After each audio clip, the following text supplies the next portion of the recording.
Yang lain? Assalamualaikum Ustaz. Saya seorang pekerja, sulit membagi waktu mengasuh anak dan pekerjaan rumah. Dulu sempat ada yang bekerja di rumah, tapi setelah 1 bulan berhenti dengan alasan gaji lebih besar. Sedangkan saya tidak bisa bekerja kalau anak saya umur 1 tahun 9 bulan diajak ke kantor karena mengganggu aktivitas bekerja. Sedangkan pekerjaan rumah juga tidak bisa saya lakukan karena terbagi waktu untuk pergi dan untuk pagi di kantor dan pulang dengan rumah kotor. Akibatnya amarah saya meluap-meluap dan anak saya jadi sasarannya. Gimana solusinya sedangkan saya belum bisa mendapatkan ART, asisten rumah tangga yang sebelumnya sudah mencari tapi belum dapat. Kalau untuk PAUD anak saya masih terlalu kecil. Kalau dititip ke orang tua saya sering pergi ke tempat kakak saya yang berbeda kota.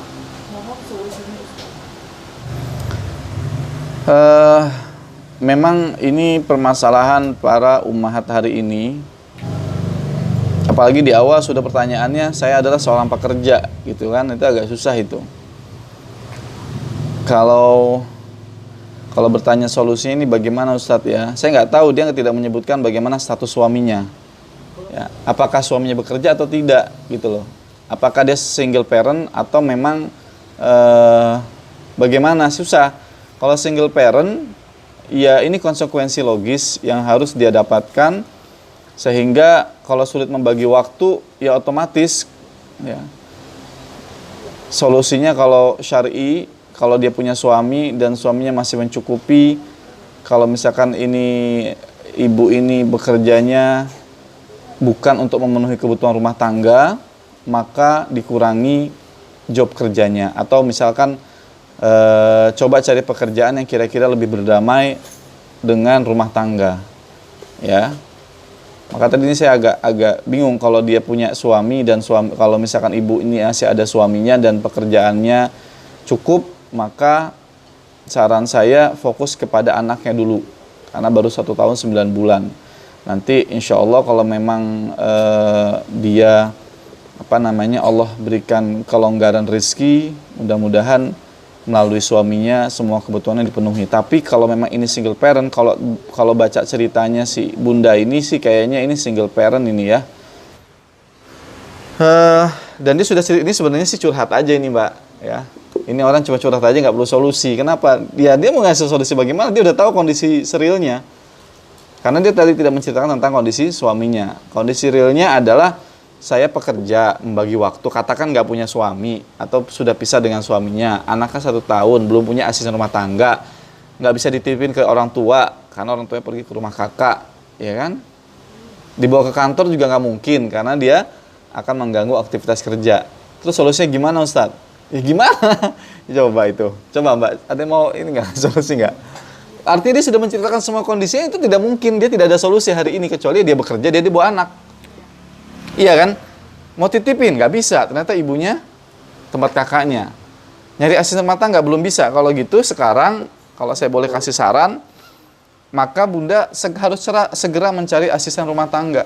Kalau nggak bisa, ya harus dibawa anaknya ke kantor atau coba dicari tempat penitipan anak. Hari ini banyak, ya hari ini banyak penitipan, ya. Oh, amarahnya bagaimana? Ini poinnya di sini. Ya, amarah saya meluap-luap dan anak saya jadi sasarannya. Solusinya, sedangkan gimana solusinya? Ini mungkin solusinya adalah kalau untuk marah-marah, ingat akan nikmat Allah Subhanahu Wa Taala. Kalau momi atau bunda atau ibu suka marah-marah dengan anaknya, yang pertama ingat selalu akan nikmat Allah Subhanahu Wa Taala, yaitu berupa rizki dikaruniai anak, ya. Karena di tempat lain di dunia sana atau di sekitar kita mungkin kawan-kawan kita yang sudah menikah 10 tahun, 20 tahun belum Allah karuniai anak gitu. Padahal mereka sangat menginginkan, ya. Jangan sampai posisi nikmat itu berganti ketika Anda menginginkan anak kemudian Allah tidak beri. Ketika sudah Allah berikan anak ternyata Anda sia-siakan. Apa maksud dia sia-siakan? Ya, Anda tidak bersyukur. Jadi bahwasannya anak itu Allah berikan kepada Anda, berarti itu menjadi ujian sekaligus nikmat buat Anda. Karena ujian itu bentuknya bisa nikmat atau bisa musibah. Dan anak yang Allah berikan kepada kita adalah amanah bagi orang tuanya. Maka yang pertama kali disyukuri keberadaan anak itu. Yang kedua, cari cara bagaimana untuk kemudian meminimalisir kemarahan kita. Cari sebab kenapa saya marah. Ya, kenapa saya harus marah dengan anak saya? Apa sebabnya misalkan? Anak saya usil, Ustaz. Memang anak usil, kalau nggak usil bukan anak. Masa anak mau diem-diem aja? Nanti anak diem bingung juga. Ustaz, anak saya diem terus kenapa ya? Nah, anak orang tuanya galak, ya, dikit-dikit diem, dikit-dikit diem. Diem kamu, ya jangan. Jadi cari penyebab marahnya. Kalau memang nggak ada sebab Anda harus marah, kenapa marah-marah?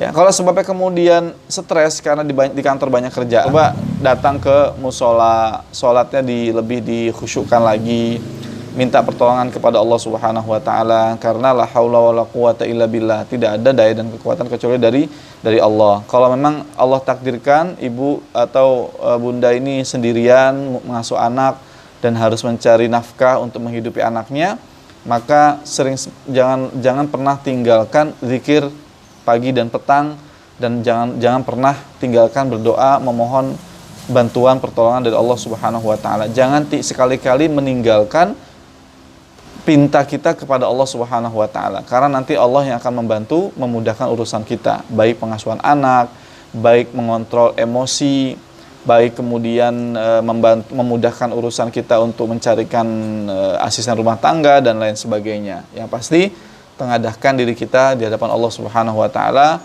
tundukkan diri kita sepenuhnya kepada Allah Subhanahu wa taala dan minta dengan sepenuh pengharapan atas masalah yang sedang dihadapi. Wallahu a'lam.